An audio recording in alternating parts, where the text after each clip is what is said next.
This is a Tour de France race bike from 20 years ago, and this is one racing in this year's Tour. They couldn't look more different, could they? But here's a really interesting part. Almost everything we thought we knew about making a bike faster has changed. For years, the recipe for speed seemed obvious. Lighter was always better. Narrow tyres were faster, rim brakes were lighter, climbing bikes and aero bikes were completely different machines. But today, almost every one of those ideas have been turned on its head in our pursuit of marginal gains. The Tour de France has always been the ultimate testbed for bike technology, and over the last 2 decades, it transformed the bikes we ride in ways that most of us can barely notice anymore. Modern race bikes aren't just different, they're objectively faster, more aerodynamic, more comfortable, and in many cases, easier to ride than the machines that won the Tour de France 20 years ago. When I started as a bike journalist way back in the early 2000s, the cutting edge looked very different. Think bikes like the beautiful Carnago, stunning Pinarello, or the original Trek Madone. Early carbon fibre frames with rim brakes, mechanical gears, 10-speed group sets, shallow carbon wheels and tyres glued to the rims. Cables hung in the wind, catching all the air. Integrated cockpits didn't exist. Electronic shifting and hydraulic disc brakes were little more than futuristic concept ideas. So what changed on the bikes and which innovations actually made the biggest difference? Well, in today's video, let's take a look at the biggest tech revolutions that completely rewrote the rulebook for fast road race bikes in the Tour de France. The biggest performance gain has been aerodynamics, and the wind tunnel has been the biggest influence on how bikes are designed and how they look these days. And modern bikes are probably in the region of 20, 40, 50 watts or more faster and more aero than bikes from 20 years ago. Back in the early 2000s, weight was a big focus. I remember watching riders trying to get the bikes as light as possible, really trimming off excess weight where they could, doing really cool hacks and innovation to really get the bikes as light as possible. But now bikes are all aerodynamic, and all the GC contenders in this year's Tour de France will race an aero race bike. In the past, they would choose a lightweight climbing bike for the mountain stages and save the aero bike for the flat stages and the sprinters. But these days, over the last few years, we are seeing aero bikes being used for every single stage of the Tour de France, even in the big mountain stages. Aero is that important because the riders are going up the climbs that quick that they benefit from aero on those big mountain stages. And everything on the bike is aero optimized. The frame, the fork, the handlebar are now integrated, a one-piece carbon aero handlebar with the brake hoses and any gear cables inside the handlebar to minimize drag wherever possible. The wheels are often as deep as the rules allow, and the riders are dressed head to toe in aero optimized kit, from the aero helmet to a skin suit to aero socks and often aero shoe covers as well. 20 years ago, riders would have a regular jersey and shorts and often a bit baggy around the shoulders and a vented helmet for ventilation in the hot weather of the Tour de France in July. But these days, aero is a king, and the jerseys, the skin suits are as tight as they can get, and they have aero helmets and aero socks as well to really try and get as many marginal gains as they can. And even their position on the bike is aero optimized as well. We're seeing some riders really push the limits and really challenging the UCI rules around what is allowed and what is permitted and what isn't, with narrow handlebars, really pushing the saddle forward, changing the stem height as well, trying to get that rider in that super aero tuck position as long as possible. So aerodynamics has really been the biggest change in the 20 years I've been covering the latest bike tech, and the biggest change in how bikes are designed and how they're set up for the riders challenging for the yellow jersey in the Tour de France. The tyres the riders are using have changed a lot in 20 years as well. They're both much wider than before. They were 23 or thereabouts back in the early 2000s, and now they're 28 and 30 and often 32. And whereas 20 years ago they were tubs glued onto the rims with special glue, these days they're all riding, pretty much 100% all riding tubeless tyres. So no inner tubes, they're not glued onto the rims, they use tubeless sealant. That being the biggest change on bikes. Not the most glamorous, exciting aero marginal gain on a road bike, but the biggest fundamental shift in how bikes are designed and how they're set up. Both frames with bigger tire clearance than 20 years ago, but also the tyres and the rims getting wider and wider. Because back in 2005, we thought narrow tyres at high pressures, 120 psi, was the way to go faster. We thought that was fast, it felt fast, but science and studies have proven that it's actually not that fast. On a smooth velodrome, perhaps, yes. But on the rough roads that most of us ride on and the pros race on around France, where road surfaces can vary from glass smooth to cobbles and everything in between, wide tyres at low pressures, and I'm talking 55 to 65 psi, much lower than 20 years ago, allows the ride to go faster as the tyres act as suspension and minimise the bike being moved up and down over bumps in the road and don't waste all the energy. And instead of the bike going up and down over small bumps in the road, all the energy is going forward. So yeah, wide tyres at low pressures are faster. Perhaps the most controversial change on road bikes in the past 20 years has been disc brakes. Who was around when the whole disc brake saga happened on road bikes, with riders very outspoken about their safety concerns around disc brakes, spinning rotors of doom, and the UCI really trying to tackle this emerging technology, doing a trial for a few years and then finally allowing it. But now it seems, yeah, the idea of rim brakes on a road bike seems quite quaint. And there are many benefits and also some downsides to disc brakes. In the early days, they were heavier. Their frames and wheels and axles had to be designed around disc brakes. But these days, the latest bikes are as light as rim brakes pretty much from a handful of years ago. But the big benefits of disc brakes, well, better braking performance in a range of conditions, both dry and especially in the wet, easier one-finger braking in all conditions, the pads last for ages.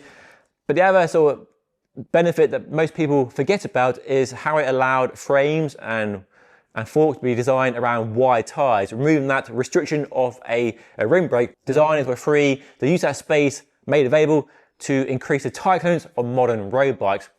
Go back 20 years ago and clearance on a road race bike would be 25 tops. A 28 would be too wide. But now we have space for 32, even 35 on some top-end road race bikes. So disc brakes have been a big change. Not a change that lots of people are still happy with, but it's a change that's happened in the pro peloton. And you can argue to your blue in the face about whether they're better or worse than rim brakes. In the early 2000s, all bikes had mechanical gears on them. 10-speed group sets were the norm back then, but these days, all pros are on electronic group sets with 12-speed group sets, and we are seeing some 13-speed group sets from SRAM and Campag as well. And while back in the early 2000s, all bikes had a 2x with a front mech, we are now seeing a lot of riders using a 1x system, so a single chainring on the front, for the aero gains that system offers by removing the front mech and going to a 1x system, made more possible by the bigger cassette on the back, 12-speed and 13-speed with bigger sprockets on the back. So real mountain bike influence there coming into the road bike sector. And it's kind of funny really, because go back to 2011 when Shimano Di2 first debuted for 2012 launch year. Shimano weren't the first to do electronic shifting. That was actually Mavic many years ago, but Shimano the first to really make it popular and reliable and successful. Many people were saying we don't need electronic shifting on road bikes, mechanical is just fine, electronic will fail, the batteries will go wrong, loads of doom and gloom. But now looking back, it seems they were very wrong, and electronic shifting is the standard in the Tour de France peloton, both from Campag, Shimano and SRAM, the three big group set manufacturers. And yeah, it's proven to be reliable, it works fine, no real issues that people were scaremongering over 10 years ago. So electronic shifting has been a big change. All the pros are racing electronic group sets, and many keen cycling enthusiasts aspire to own a bike with electronic shifting, and the big group set manufacturers have trickled it down to low price points. It's still expensive, but it's still cheaper than it used to be over 10 years ago, and it's super reliable and yeah, it works really well. So that's been a big change, one I didn't expect to see coming. But the only downside to electronic shifting is the group sets are still heavier than the very best mechanical group sets from Shimano and SRAM at the absolute peak when they were still developing those group sets.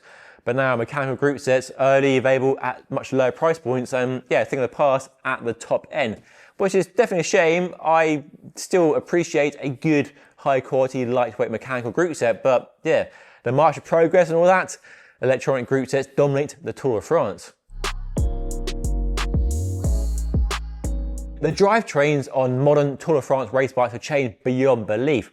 The brakes are now hydraulic disc brakes with fluid in the hose, no longer rim brakes with a steel cable to the brake lever, and the gears are electronic with a battery either in the frame or on the derailleur itself, no gear cables in or outside of the frame that you push with a lever. They're all electronic. And the other big change has been the number of speeds available or the number of sprockets on that rear cassette. Back in 2005, 2006, 10-speed group sets were the main choice, but now we have 12-speed group sets from the big players and even 13-speed as well from Campag and SRAM.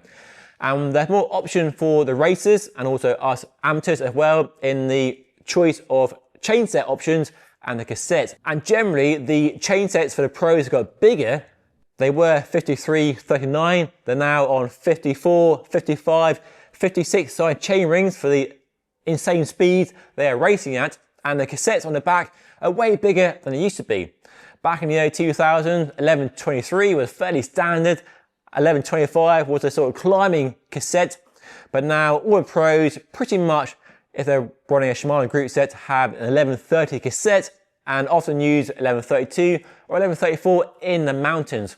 So bigger chain rings on the front and bigger cassettes on the back, giving them much bigger gear ranges than it had 20 years ago, allowing them to go faster on the flats and also have better climbing gears on the mountains as well. All technology and developments that benefits us amateurs too.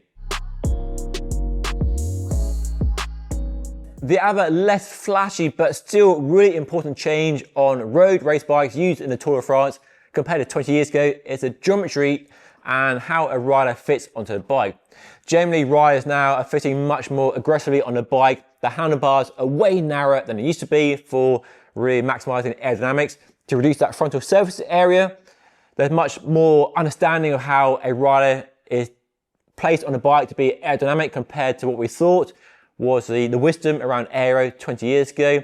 Crank lengths are shorter than ever before as well, down to 165 in many cases. Riders are pushing the saddles forward on the seat post and using inline seat posts to get their position much more over the bottom bracket and over the front of the bike into almost a time trial position. And we've seen some riders really push the limits of what's allowed by the UCI, and the rules around what positions are allowed on a road race bike have been constantly changing over the last handful of years as riders push the limits, and the UCI really trying to react and try and prevent changes that they feel push riders into a dangerous or unsafe position. That's up for debate, of course.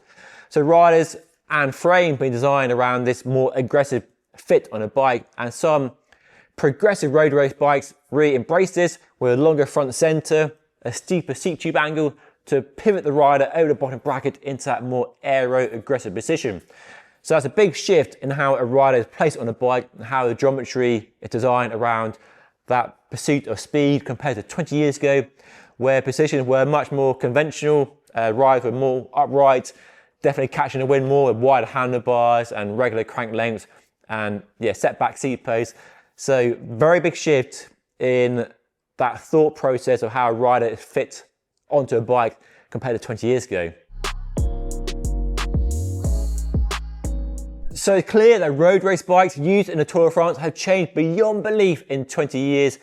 And it's fascinating to see how bikes have changed and what technology has come and been successful and which technology has fallen by the wayside.